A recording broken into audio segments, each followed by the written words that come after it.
Born December 27, 1936, in a time when Great Depression and cultural imbalance for African Americans ran rampant in the United States, a human rights activist and icon was born. His name, Joseph Henry Beasley. Excelling in the public school system of Cincinnati, Ohio, it was during this phase of his life that he began to set high expectations and committed himself to a life of human service. He received his BS degree in criminal justice from Park College and attended graduate school at the Clark Atlanta University. Joseph Beasley is the former Southern Regional Director of the National Rainbow Push Coalition, founded by Reverend Jesse Jackson Sr. Joseph Beasley, also president of African Ascension, an organization he formed to develop economic and political ties throughout Africa and the African diaspora, also served as a board member of the Center for Constitutional Rights in New York City, AfroNet in Lusaka, Zambia, AfroBrus in Sao Paulo, Brazil, Christ Institute in Atlanta, and is chairman of both the Benedita del Silva International Foundation and the Asian American Center. The bulk of his current work focuses on the unification of African descendants for economic, political, social, and cultural empowerment. He's received dozens of awards, 2 honorary doctorates, with even a library dedicated in his honor at the Zumbi dos Palmares College in Sao Paulo, Brazil. Featured in the New York Times, Boston Globe, Los Angeles Times, and CNN, this revolutionary icon has set the bar on breaking down racial barriers and taking our world by storm. This Black History Month, we recognize the now Dr. Joseph Beasley for his tireless efforts, fearlessness, fortitude, and on being a true representation of what loving, living freely, and living bold really looks like. Mr. Beasley, how are you, sir? I'm amazing. I know that you recently had an accident a couple weeks ago, so it's really great to see you looking well and doing well. How are you feeling? I'm feeling very well, thank you. Yeah, you look great. Thank you very much. As you know, we are here today to honor you and honor everything that you've been doing. The world should know about it and find out ways in which we can follow in those footsteps. So let's start. Just listen to the introduction. It's almost just fantastic. But it's not been easy all the way. Absolutely. And we want to talk about what that looks like. I think we're coming into a time where we are accepting the ebb and flow, the ups and downs. But that doesn't stop us from pushing towards the ultimate goal, right? Absolutely. Yeah. So let's start with your childhood. Well, when you're born in a time in a society that is just one step beyond slavery. Of course, I grew up on a plantation about 40 miles south of here in Fayette County. During those times, my people were sharecroppers. And the sharecropper, you know, you could just, as a young child, you sense that your worth was not of much value because you had the white people that there's a different set of rules for them. And so I grew up during a time when I was finally able to go to school, and we had different months that we went to school. We went to school when we were not working. Right. We were not planting or harvesting. Otherwise, during those times, African people had to be in the field working. And really, there was a rule like if you're old enough to walk, you're old enough to work and do something. So, to what age did you grow up on the plantation? What age did you leave? Well, actually, we wanted to go in Fayette County at that time. African Americans could only go to the 7th grade, and I had a desire to go a little further. And of course, our option was, since we were working on the plantation, you had to slip away. Right. And finally, after being abused by the old overseer on the day before we left, and my sister and I, we'd already made the plans that we were taking a bus and heading to Atlanta the next day. What were your parents like at this time? How did they, at a time like that, instill in you the know-how to want to push through, to want to drive through, even when the circle of living and day-to-day was so harsh? How did they instill? Well, you know, my father had already left the South by then. My father was somewhat a very unusual man. What do you mean by unusual? Well, I mean, he had kind of like a blended family.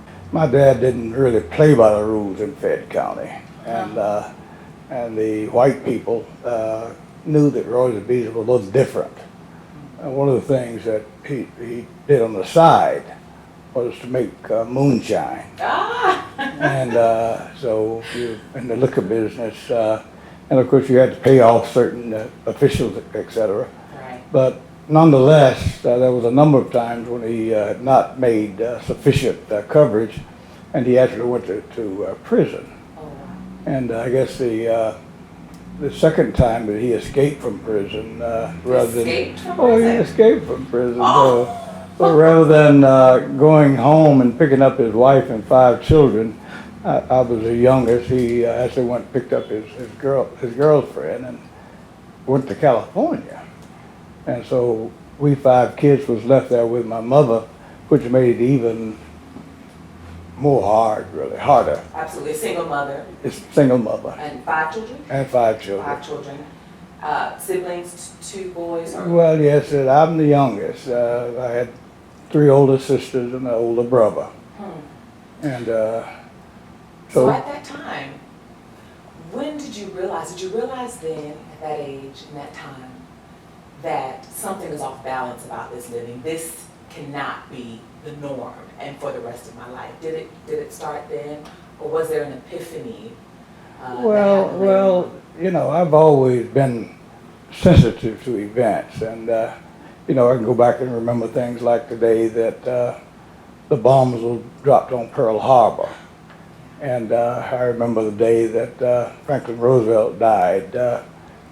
These are moments that you remember, and of course, Franklin Roosevelt was the President of the United States when I was born, and his wife Eleanor was someone that we had a fondness to think about because she seemed to have been a fair woman. It was very unusual during those times.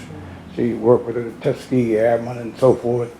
And then I guess a couple of years later, Eugene Talmadge died. Eugene Talmadge was the governor of Georgia at that time. And we had the radio, from time to time we'd have our live battery, and so we could play the radio, and every other word out of Eugene Talmadge's mouth was, we're going to keep the niggers in that place forever. So when we got the news that he had died, it was totally a different feeling than when I heard about FDR dying. I had a sense of relief and almost elation that this devil had gone out of the world.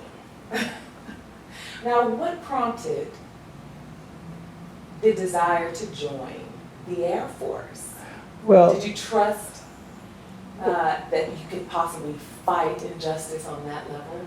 Well, you know, I think as things have happened in my life, it's been more like it just happened. We had not really pre-planned these things. But I guess the question you raised about what would give me the audacity to think that we could change our situation, given you know, the circumstances in 1936. I was able to read about the Haitian Revolution as a young boy. I was always interested in history, and when I read about how Napoleon Bonaparte, who was the strongest army in the world at the time, was defeated by the Haitian slaves. And of course, that gave me a sense that it is possible to change the situation. So I think that even now, that African people all over the world owe a great debt of gratitude to the Haitians because they really debunked the whole notion of white supremacy. They were the first to set the example. Absolutely. Up until that time, they got away with this notion that we've done the right thing by bringing these Africans out of Africa, and bring them to the West and give them some civilization. They had done us a favor. But when the Haitians rebelled, people are not pleased with their conditions. And in fact, that set in motion a series of events that changed the course of the Western world. Absolutely. So your desire to, I guess, have that example of those that looked like you and decided to fight, was that the prompting to go into the Air Force? We talked about me, leaving Georgia, leaving Fed County, and then for one semester, I attended school here in Atlanta at the Turner High School in the west part of Atlanta, which had some very interesting experiences there as well, human nature. So a series of experiences was causing the wake up or the shake up. As a country boy from Fed County, raggedy, and you're in now metropolitan Atlanta, and I remember one time that the teacher had made an example of me by saying, class, guess who got the best grade in science today? Joe Beasley. And if he can do it, you know that if you apply yourself, how well you can do. The class predominantly made up of African Americans? All African Americans. Of course, all the schools were still very segregated, and Turner High School was the second high school in Atlanta that accepted African people. Washington High was the first. And some of those dynamics are still being played out. The Washington High School is still there, and we still have students going there. And then we go on to the north side of Atlanta, and we got North Atlanta High School, which is like a Taj Mahal. Washington High still looked the same way it did when they built it. What was the first act that you decided to get involved in, the first point of activism? Can you remember the first cause you decided to really say, you know what, I think I can get involved and I think I can support a change here? What was that first cause? Well, as you probably know, there was a great debate when there was some talk about integrating the armed forces. Yes. Because the general thought was, what self-respecting white boy would sleep in a room with a nigger? And so I think I've always been able to cover the ground that I stand on. And I remember, one of the young recruits, same private like me, when we shared a room, white boy. And I remember one time he had his feet on my bed. And I think that was a real confrontation. That the white boy, what are you thinking about?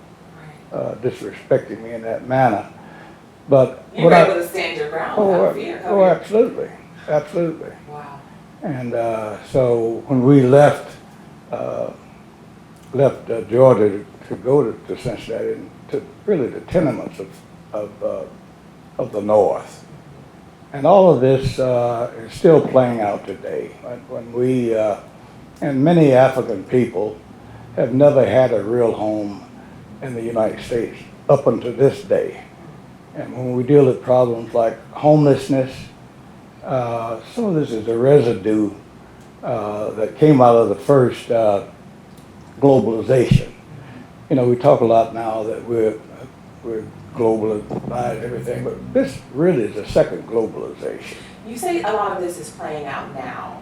What do you think the main contributing factor is for social economic imbalance, not just within our community, but within our world today? What do you think the main contributing factor is? Well, we live in a system of global capitalism. Absolutely. And as you probably know, was founded really on buying and trading and selling African slaves. Yes. That's the foundation of our system. Yes. And so now we talk about commodities, whatever it's wheat or whatever, but we used to be the commodity. We remember that. And I think to get some of the answers to these questions, we have to go back. And what is happening, of course, nobody really want to go back to find out what is the genesis of this. Now, I've spent time and I've went back. That's good. I want to come back to that later. I'm going to ask you a question later. But I went back and looked at some of the things that happened in history that set this in motion. And I think the one thing that I believe that points us to this separation that some have and some have not. Have and have And nots. have and have nots, yes. And it really occurred at the Vatican in Rome, where then Pope Alexander VI was sitting in Peter's spot, which is Peter's had followed Christ. And then popes after that have been so-called infallible in their notion of how things pertain to religion. But the Pope, Alexander VI, on the throne in 1493, in collusion with the monarchs of Europe, that came up with this notion of the doctrine of discovery. Now, the Europeans was restless, and they didn't know whether the world was flat or round, but they were bound and determined to find out. I remember asking you once if you could change anything in history, what would it be? If you could change any cycle of events or any experience, what would it be? And your response was similar to what you're saying now in relation to exposure. What do you mean by that? If you could change anything in history, what would exposure? Well, I believe that if we go back and see where the faults was broken, yes, and was there a conspiracy? And I think clearly there was a conspiracy with the monarchs of Europe, and of course back in those times Europe was white, and the monarchs of Europe, and then the Pope of Rome. And when the essence of this doctrine of discovery was, oh boys, go out and find whatever you find. If you find an island, if you find a continent, whatever you find, if the people are not Christians, then they're savages. Kill them. And if they're savages, you can kill them. Or You enslave them. can convert them, enslave them, but nonetheless, take their property, take their land. And so a year earlier, Christopher Columbus had discovered so-called America, but of course, he had actually wound up in Haiti, and Dominican Republic. We know now. We didn't learn this in school, but we know that now. Yeah. Well, and he really was, I think, under the influence. He couldn't drink it a little bit. He initially thought he was in India, which is quite a distance from the United States, but nonetheless, and I've been to the Vatican and have made issues of the fact that when the earthquake happened in 2010 in Haiti, when over 300,000 people died instantaneously because the infrastructure in Haiti is not very sturdy. Yes. Because when these Haitians defeated Napoleon, Thomas Jefferson was the president of the United States. And so he was not pleased with those events because at that time he owned slaves. I want to go back to your point about Christianity and the doctrine of discovery, the development of how we live now, how we live day to day. It's based on Christianity. So enforcing the practice of or belief of Christianity on a people, forcing them to convert, and if not converting, then this is where we are today. This is the premises. That was the experience of where we are today. That's what caused this chain of events where we are today. Well, Forcing Christianity, forcing belief. it's tragic and it's appalling to say that so many people died in the name of Christ. But indigenous people did die, and this doctrine of discovery was finally codified into the United States Constitution in 1823. We were having disputes about with the Native people, Native Americans. Was that the doctrine of discovery was really the guiding principles that would be followed.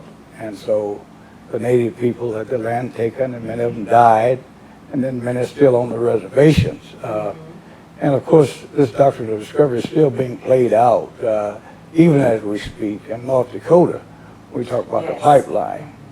And, President Obama had the sensitivity to stop the pipeline because the Native people, but as soon as Donald Trump entered the White House, it became full speed ahead. Absolutely. They dishonored their own treaty. Well, and that's, you know, about every treaty that we've ever made, we broke them.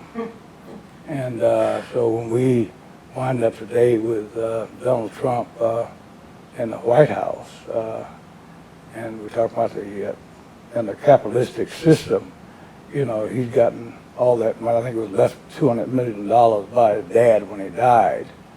And you just imagine what an advantage if your parents leave you $200 million, and a lot of it's property, of course. Property was stolen property, quite frankly. Absolutely. And so I think that as we go across the world, and I'm in Africa a lot now, yes. But when we go across the world and we recognize that the history of the United States, the history of even all of Africa, written by Europeans.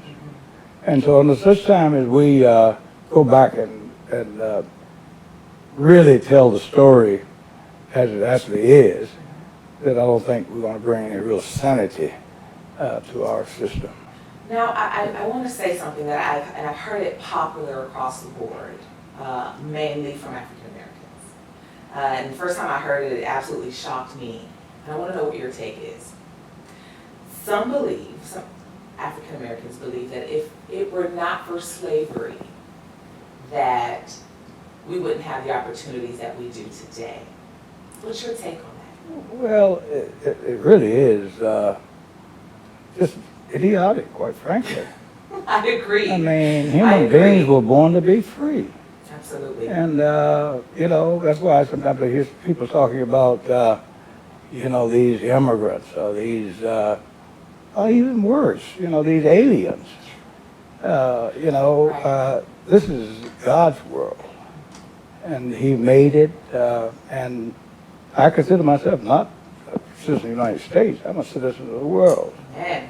And so therefore, when I go to places like, I was just recently in South America and Colombia, there's one thing a lot of people have not taken into account is that we're not the only Africans that served as slaves in the Americas. I think the time as we really get that clear in our heads, then we're going to be, you know, kind of Christian and Dixie. Across the board. Yeah, because most of the slaves, as history would report, most of the slaves went to Brazil. And so it was easy for the so-called Europeans to navigate into Brazil and South America, where it's more difficult to navigate into North America. I think one thing that some people don't really understand, I was just reading this morning, I'm making my plans to be in Cuba on May 1st, May Day, and I would urge many of our brothers and sisters to consider going into Cuba. So what's happening in May Day? Well, you know, it's the celebration of workers. And this whole notion of Cuba and how, you know, we've had this 60-year fight with Cuba is totally out of joint. Now, you spend a lot of time out of the country. Let's talk about some of your international relations as far as Brazil, as far as Africa, Somaliland. What exactly is going on in these places that the world ought to know about and should get involved in? Well, you know, I guess we were very much involved in the struggle to free South Africa from apartheid. Yes. And Nelson Mandela, a young lawyer that was fighting for his rights, being incarcerated, yes, and spent actually 27 years in prison. And of course, those of us here in the United States are Pan-Africanists. And the Pan-Africanists would suggest that in Africa, wherever you are in the world, we're one people. Absolutely. And once we get this concept kind of straight in our heads, then we can begin to understand some of these, you know, black, white, some of these other issues. But anyway, I got involved in South Africa around disinvestment from South Africa. And because we wanted to end white rule in South Africa. The situation was, of course, that 5,000 white people, with the support of the white world in general, was controlling over 30 million black people. Now, it's been my experience in talking to Africans from throughout the continent. It always was that we had welcomed these people to come. And we it gave them a seat at the table. Yeah. But then they decided they won't take everything. They pushed us, into the Bantu stands like in South Africa. And so with much of the spotlight being on South Africa, and finally with the release of Nelson Mandela. And then, of course, Nelson Mandela came here to the United States, and we were very engaged. My pastor, that Cameron Alexander from the Antioch Church, one of the leading churches, we had brought Mr. Mandela into Atlanta to raise money to return to South Africa to run for president of South Africa. So not only, was Atlanta stopped, but of course, most other major cities in the United States welcomed Mandela, except, and I was shocked, quite frankly, I shouldn't have been, but I was shocked because he was not welcome in Miami. I think this notion that the enemies of the United States need to be the enemy of black people is stupid. And I really appreciated Mandela almost near the end of his life. Powerful. When he said that, he don't turn his back on his friends. They wanted him not to embrace Castro. And so, but when Castro overthrew Batista and took over power in Cuba, and he did it with the help of the United States. And so, but any Cuban that could get to Miami would be, was welcome. Yeah. These immigrants coming from Cuba, they had enough numbers to take over the government in Miami. And these are people that's been used to having black people take care of them. First thing that got me involved in traveling, I've been to Haiti probably 30 plus times. And of course, it's still the poorest country in the Western Hemisphere. And of course that's the case because it have two of the most powerful enemies in the world, and number one being the United States. And so we Thomas Jefferson put an embargo on Cuba. It's not really been lifted yet. And we were hoping that Mr. Obama would expose some of this, but that hasn't happened. Now you talk about some of the others. So I went to South Africa. I joined the ANC, African National Congress, and we stayed in South Africa to help motivate voters to come out to the polls and vote for Mandela. And of course, in much of Africa and the United States have been so idealized in the media. There's this notion that even if you're an African in the United States, you must be rich. And so it's a drawing card just to have. That's a serious belief. So there's a drawing card to just for the South Africa to say that, well, we understand some of the African Americans going to be in the delegation. So they came to see not only Mr. Mandela here, but they also came to see whether they was curious about these African Americans that had left the United States to come to South Africa to support them. You're doing some work with Coca-Cola, working closely on board Coca-Cola, doing some work. Is this in the Congo? Well, Coca-Cola is the most identifiable brand across the world. Yes. And it's almost like it's intoxicating to see a Coca-Cola being poured, and so Coca-Cola is global. Yeah. I think the only country that don't have a Coca-Cola is Cuba. But it's all over the world, and it's the number one brand, but most of the Coca-Cola bottling companies are owned by white people, and so throughout the continent of Africa, the Africans are drinking it just for the thrill of it, and I think it's not right, not fair, not even possible in the age of information that would continue, and so we alerted Coke. And of course, there's been these push and tug in the civil rights movement and so forth, but there's been this notion that, we believe in reciprocity. Absolutely. If I support you, then it just makes sense for you to support me. And so if we're going to drink Coca-Cola, because we do have options, you do have a Pepsi or whatever the case may be, but I guess we've been challenging Coca-Cola. That's probably a better word. We've been challenging Coca-Cola since the early 80s to kind of get your act together. What exactly is Coca-Cola not doing that they should be doing? Well, you know, in the early 80s here in the United States, when we had African Americans now assembling money, some of our athletes and some of our entertainers had money, and they could afford to purchase a bottling company because they had franchised Coca-Cola. And the answer was really when African American early was trying to buy Coca-Cola franchise, well, we don't sell Coca-Cola to niggers.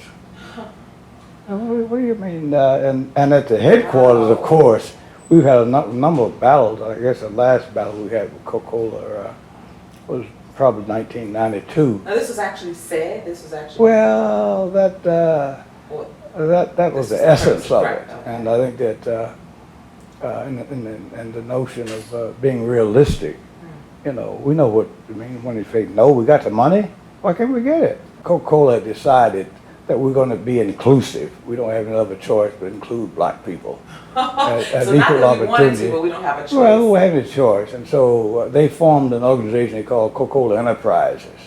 And it's quite interesting that the Coca-Cola Enterprises actually bought back the rogue owners that refused to follow affirmative action and equal opportunity. Coca-Cola bought them back, took the franchises away from them. And that's why I have this love-hate thing with Coke, and because Coke has proven that if they're pushed to the brink, they would prefer, to get money rather than have a fight. It always seems to be about the dollar. You sit on countless boards with Coca-Cola. You sit on a board alongside Warren Buffett.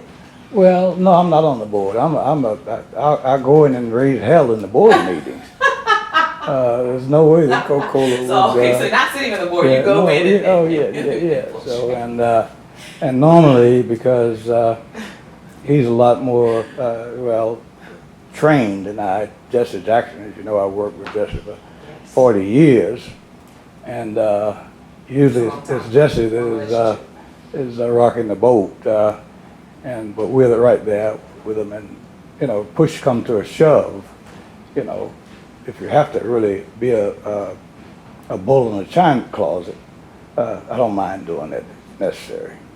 So, your circle of competence in working, or having to confront Coca-Cola about the work conditions, what exactly is going on with the work conditions in the bottling plants? I think as a multinational corporation, which Coca-Cola is, and one of the things, the multinationals really have more power than governments. So I think as we struggle and get our unity amongst black people all over the globe, and if we can somehow move beyond nationalism and move beyond tribalism and understand that if you happen to be an African black person, for whatever reason, we've been picked out to be picked on for at least the last 500 years.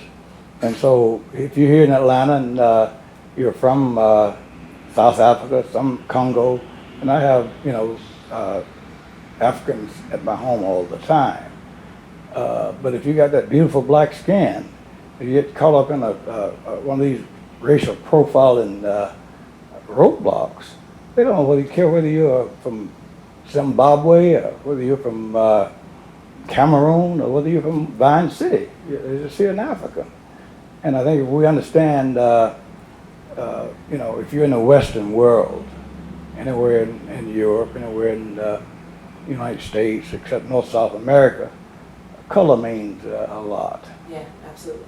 What efforts do you think we've been able to make so far, as far as your efforts with Coca-Cola and is it Brazil? Yeah, I think the last major confrontation we had with Coca-Cola was, I believe it was maybe it's been 10, 15 years ago, when we found out that Coca-Cola was paying black people $20,000, on the average $26,000 less than they were paying their counterparts doing the same job at the headquarters. And most of that information was fed into my office. My office, as you may know, for many years was at the Antioch Baptist Church, which is just down the street from Coke. We got a young lawyer named Cyrus Mary out of New York City. He took the case and ultimately won the case, and there was a $192 million judgment against Coca-Cola for the discrimination. And then, just... How long did the case go for before you got to? Well, it was a number of years, so it doesn't happen overnight. Pushing past these type of barriers isn't overnight. It doesn't happen overnight. I started going into Brazil. I've been on a list, I guess, for the last 20 years so that the United States have a program where they bring in so-called emerging leaders from all over the world. They bring them here, and then they take them to meet certain people in each city. And if someone is interested in affirmative action, civil rights, human rights, even religion, they're routed my way. And so when I first got deeply involved in Brazil, it was through the State Department. These two young black twins from São Paulo, Brazil, came to my office, and they were extremely interested in affirmative action, and they wanted me to get them whatever I could pertaining to equal opportunity. And of course, from that, we just developed a relationship with an organization called Alpha Bras in São Paulo. And yes, São Paulo, Brazil. And so they then started to invite me to come. And I started going to Brazil twice a year. I would go on May the 13th, which is the Emancipation Day. And then I would go back on November 20th, which is Black Pride Day. They don't have a month down there yet. But so then, of course, I recognized that all the multinational corporations that's present here in the United States are also in Brazil. Yes. And so when we got the statistics, and these young black ladies from Brazil already had the facts that 53% of all the Coca-Cola that was made in Brazil was being consumed by African descendants. Absolutely. But they couldn't... Being the major consumers, but not being able to reap any of the benefits or invest. It was the same situation we had here. Absolutely. And of course, they were emancipated from slavery like 25 years after we were emancipated. While we were slaves in this country for 246 years, the African in Brazil were slaves for 500 years. They didn't want to let go. Through the Joseph Beasley Foundation, you're able to tackle a lot of issues. You talked about from religion to injustice. Is there ever a point where you feel that you are unable to stretch yourself so thin because of all of the fights on many different levels, across all of the levels of injustice? Do you ever feel that you have to turn things down or turn away because of so much to... Well, that's one of the limiting factors is money. Right. And this is something that I have going with the board, my board. They want me to narrow it down to one or two issues that we would focus on. But I would suggest that, all of these issues are coming at us, and we got to find a way to address them. If it's in the same rubric, same area, why not try to address it? Where would be the first place to begin to address some of these issues for those that may be interested in joining in the fight or being the change we want to see? What would be the first step? What would you suggest the first step to be? Well, I think just being interested. A lot of people enjoy being ignorant. And I think the saying that ignorance is bliss is, it's pretty comfortable. I don't have to challenge myself, because if you get into this work, you have to be willing to put yourself on the line. And of course, when we go back and look at the civil rights struggle here in the United States, I, of course, am retired Air Force, and so during the civil rights movement here in the U.S., I was all over the world, but we had the same thing going on. But I remember the day that Martin Luther King was killed on April the 4th in 1968. I had just returned that same day to Atlanta from Vietnam in a war that we shouldn't have been engaged in because it was war of liberation. I agree. And so I kind of rededicated myself, even though I had no number of years to stay in the Air Force. We kind of rededicated. We will get involved in this struggle full time when we retire from the military. So that was my plan. Yes. And what I say to young people all the time, you know, decide what you want to do and do it. And when I decided I was going to, and I'd watch the personalities. I saw, you know, Dr. King and Dr. Abernathy and Andy Young and going down the line. But it was my mind that I wanted to work with Jesse Jackson because I thought he was the most credible. And so that I set that plan. It just so happened that I guess 2 years, 1956, when I was retired, getting ready to retire from the Air Force in 78. In 76, Jesse Jackson came to Kansas City, Missouri. He was trying to open a chapter of Rainbow Push. I mean, it was just Push, Operation Push in Kansas City. And so my wife knew Jesse Jackson and stuff. And so when he called that organizing meeting, we went to the meeting. And so we got on the board of organizing for Kansas City chapter of Operation Push. And how powerful is that you set the plan? Well, and somehow the universe conspired, and he was able to come exactly where you were. That was your plan. You set well, again, you know, when at that first meeting, planning meeting, I said, I'm going to need a job in 2 years, but I'll be retiring from the Air Force. Right. So this is going to be my job.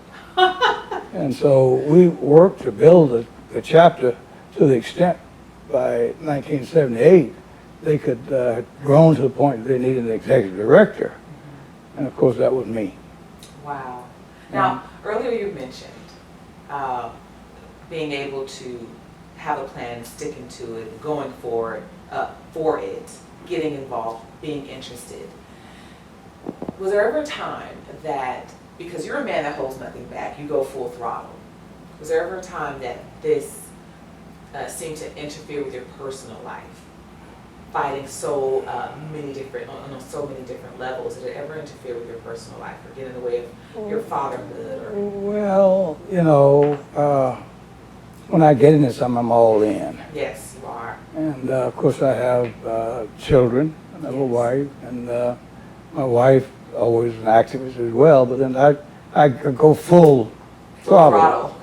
And at some point, maybe that, you know, well, aren't you at home or whatever? Right. Following Jesse Jackson. But it was a bigger calling. Yeah, well, absolutely. Yeah.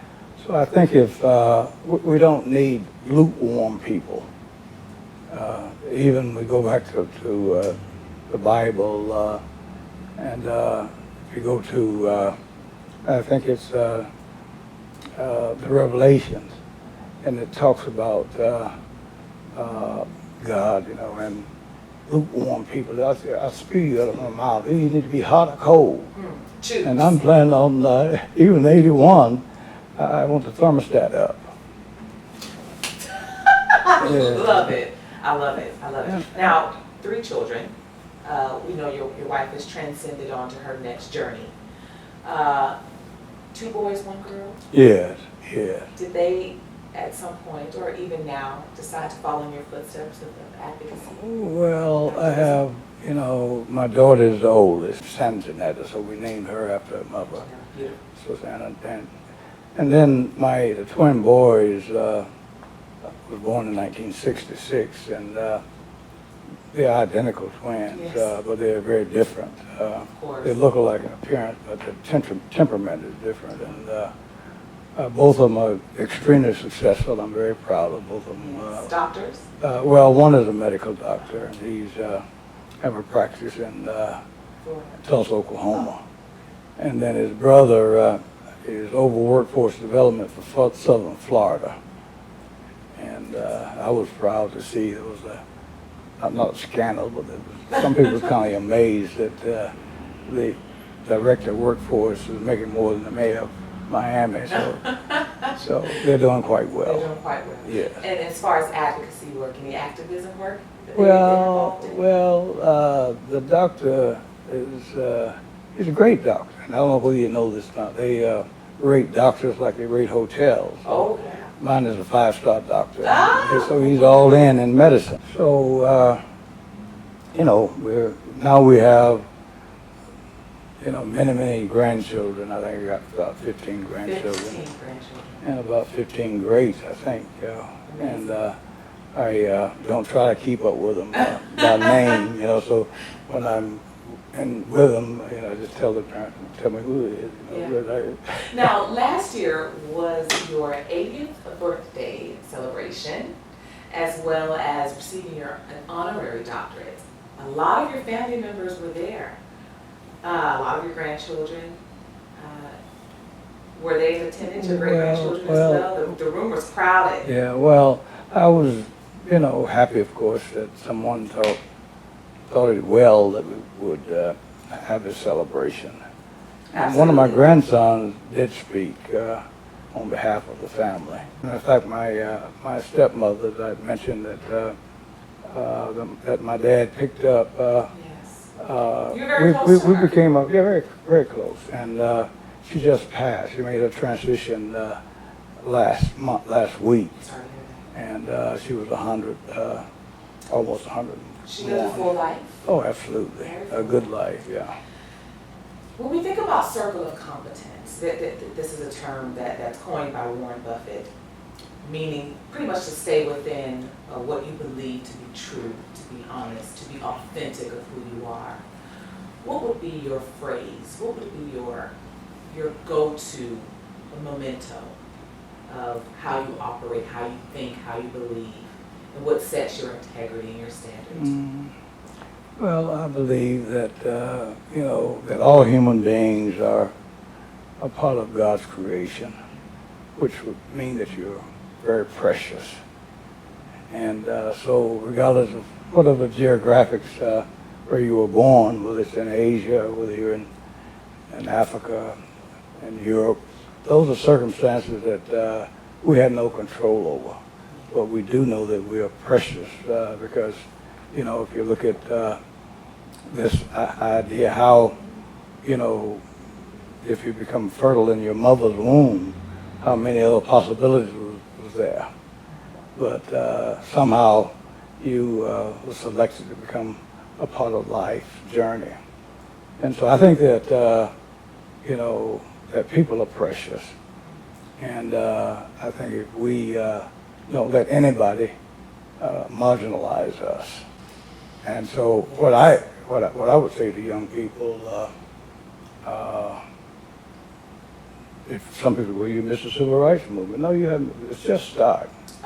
And one thing I've been really, urging. I talked to Al Sharpton probably a couple of weeks ago, and we're supposed to get together sometime when he's in Atlanta. And Reverend Jackson has gone to Brazil with me on several occasions. Of course, Jesse's all over the globe. Right. But I believe that African Americans in general, instead of us going back to Washington every year, we've been going now for 50 years. And they've memorized Dr. King's dream, I have a dream, whatever, and so they challenge in the United States. But it's not just the United States, it's the world. It's the world, absolutely. And so what I would urge those of us that love liberty and believe it's doable, rather than, that put it in a global frame. Absolutely. We live in a very small world. I mean, we could wake up in Atlanta, and we do have direct flights from Atlanta to the continent of Africa now. And I think now that is a huge one. That's a huge one. So rather than saying I'm going to Paris, say I'm going to Dakar, Senegal. and you have an opportunity to go Ray's Island. Absolutely. And see Put where, your energies there. yeah, see where, you know, our ancestors were put in shackles and marched up, sometime up to 1,000 miles to these ports of debarkation like Cape Coast, Ghana, or Goree Island, and Senegal. It's a damnable situation. And so this situation is still very open. We don't have, you know, Justice Act. Our government just shut down one of the questions about immigration. Yes. And matter of fact, I've gone to jail here in Atlanta with the Dreamers. And I had a call. Now tell us about that experience. You were arrested during some... Yeah, well, you know, again, the Dreamers are young people, as you know, was brought to this country when they were small kids, with no control over. Yes, their parents probably know where they were. Absolutely, and because of looking for a better life. Absolutely. And many of them, you know, graduated top of their class. So I had a call from the young Dreamers and saying that they were going to confront the regents about that stupid rule, and they wanted to know if I'd be willing to go to jail with them. And I said, I would be more than delighted. This is an outrage. People who've been here all of their lives at risk for being deported because they... Well, it's crazy. I mean, it's insanity. And then insult the whole continent of Africa. Right. And that's not right. That's damnable. So I believe the fight is just getting started, and it's global in nature. Absolutely. And if you have fear flying, let me give you the caution that it's safer. That's the safest mode of travel is by airplane. It's more people were killed last year falling off donkeys than they did flying an airplane. So that should be a reason to hold you back. But no reason whatsoever. Jump on the plane and enjoy yourself, but understand you're in the struggle. Absolutely. I mentioned nationalism, tribalism. Well, I think what we need in the world is the unity of African people. Now, there's no reason for whites to get afraid because we're not savages. We understand that human beings are human beings. Well, you know, some people get nervous because these black people are organizing. but we're not savages. We understand humanity. We're not going to do what you did. We're not going to do to you what you've done to us. We have some humanity. So unity, I think, is a thing that, and the lines are drawn. The fight is just getting started. And it's a global struggle. We didn't pick this. And, you know, some of my closest friends, I can say this without fear of contradiction, some of my closest friends are white people. And so many white people, if they say, brother, we're going to hell together. We have to die and go to hell together. We'll do that. That's pretty strong words. But, and of course, some of the things like Christianity and what, you know, I'm a deacon in a Christian church. And, you know, there's a lot of great philosophers out here, but I'm too close now I can raise questions, but that doesn't mean, you know, we need to reject some of the things that might be better in the form of fairy tale. You know, I've been to the Congo 3 times over the last 15 months. And the Congo, of course, is the richest spot on the planet. We have more wealth in the Democratic Republic on the planet. We have more wealth in Congo than all of Europe and the United States combined, just in the Congo. With all the stealing that's been going on by the Western world, the wealth is still there. Wealth as far as natural resources? Natural resources, water. Absolutely. And, you know, all of the minerals that's used to fuel the economy of the world going forward, all are in Africa. And so Africa, with the richest continent, with the poorest people, there's something that's damnably wrong with that. And I think that we have to set out to set it straight. And we need to rewrite history, not only the United States, but African history was written by Europeans. And actually, instead of, you know, glamorizing our past, which has been terribly ugly, Absolutely. and to put people the indignity of where I was born on a plantation is a damnable situation that shouldn't be tolerated. Well, we can't change history. And history is global in nature. It's not national. It's not, you know, it's global. We can't ignore the past. I'm not saying that we, you know, just labor in the past, but reality is reality. You know, we were child slaves. It was somebody else's property. That is the fact. That's the reality. And when we finally was emancipated from serving 246 years free in this country, we weren't given a damn thing. And they talked about 40 acres and a mule, but we never got it. Never got it. And so therefore, reparations still never got it. and when we look at you know, Bankhead and Buckhead, they're real. And what I'm saying to any person that you know, saying, well, I was not involved in slavery, what put me into that? If you still got the money, and if you still got the land, let's get the money and the land straight, and then we'll move on from there. I love it. I love it. Anything you want to leave to say to those that are watching and will be watching this interview? Well, I guess the thing that, you know, even at 81, I'm extremely encouraged. And because I believe that, you know, anything is possible. And, you know, set your hand to it. If you're wrong, and, you know, white people in the Western world have been wrong. And so many of them, and they're scared to death. They say that a guilty conscience needs no accusing. And if you as a people stand accused, and you're guilty. But if you've suffered, I think it was Dr. Martin Luther King had said that unmerited suffering is redemptive, which means that if you had to suffer and you didn't deserve it, it accrues to you power.